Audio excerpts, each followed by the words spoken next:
It's invisible, it's intangible, and it's very dangerous. I totally agree. I've never seen a green monster. I've never seen a monster of any kind. But this is a monster. A real monster. Not one out of a book or a movie. A family claims it's terrorized by invisible demonic forces.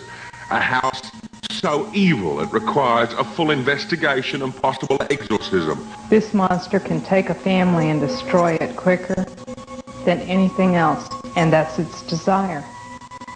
It loves to destroy anything good, and family is good. This is Carmen, mother of 4 children, wife to 1 husband, and victim of her first paranormal sexual attack. It physically engulfed me. And every night since I've been under some sort of attack. The next night I was sodomized. The following night I was raped. My husband's been sodomized. My husband's been taken into a deep trance and showed horrible things. I was sodomized doing dishes. But it was her niece Tammy that first aroused the interest, sexual or otherwise, in their resident entity. Something was just grabbing at my bra and pulling it down. And I would pull it back, and it was like pulling a strap here down. And it was pulling the whole front of it down. I kept pulling it back. And, I got scared. So I rolled over onto my stomach. And it stopped then. And then it, felt like something had picked up my covers down below the bed.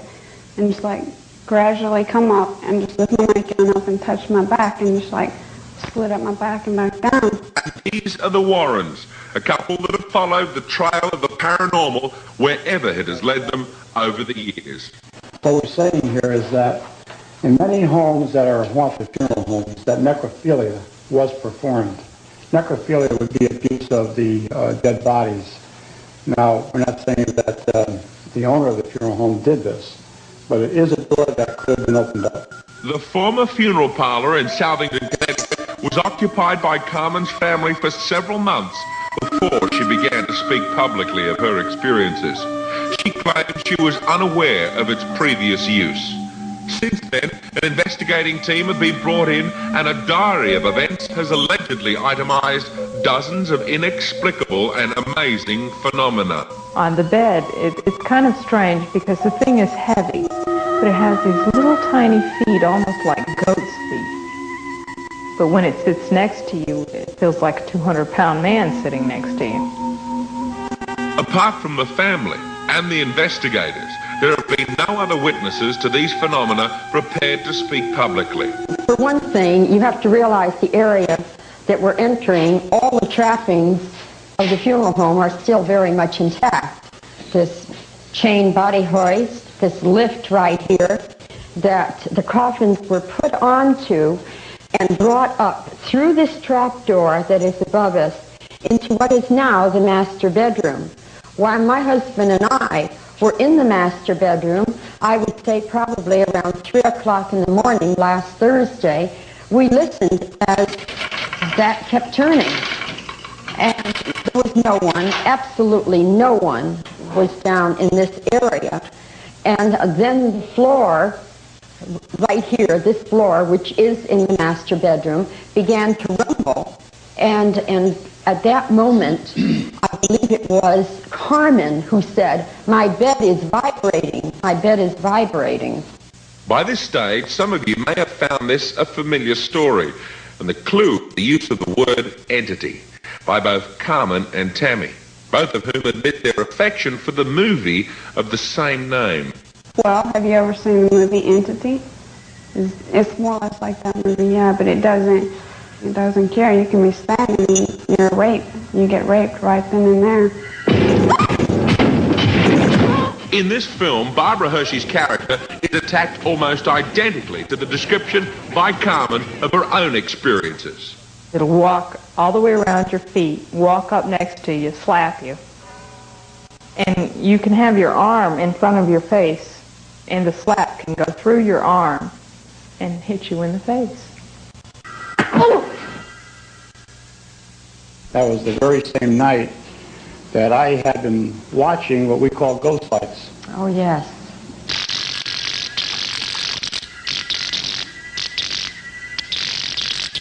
It's told me it will kill my daughter. But it's told my husband it will kill our son. Why haven't you just taken your children, which must be your most dear concern, and left this house? Where would we go? Children need stability. Even if it's going to kill them? Hopefully it won't kill them. Hopefully, good fortune will smile on this house in the near future. But why would a mother suffer such indignity and personal risk to both herself and family? Why would researchers spend weeks at a time covering these events in minute detail? Well, one answer was offered by a very irate and outspoken upstairs neighbour who's had just about enough of the ghost stories and let us know in no uncertain manner. She later calmed down to clearly express her views on the supposed haunting. They claim they didn't know it was a funeral home when they moved in. That's totally incorrect. I work at the real estate place where the owner of the real estate place also owns this house. And these people are well aware. I worked there during the time when this woman came to rent it.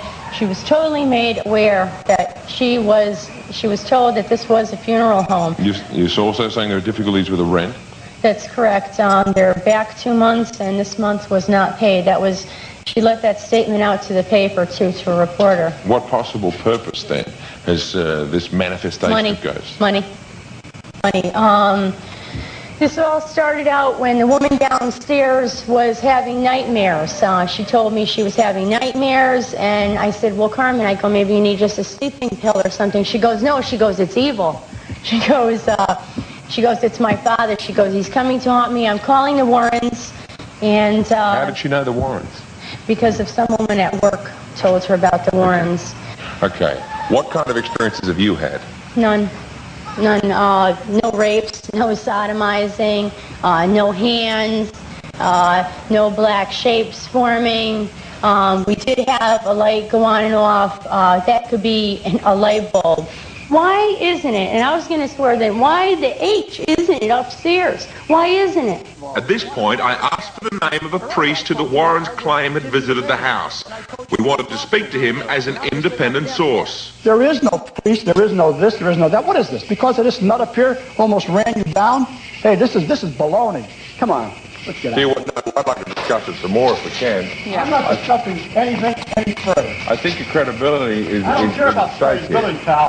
We contacted the priest named. He wouldn't appear on camera, but said there were no plans for an exorcism. He did say, however, he felt a strange pressure upon entering the house.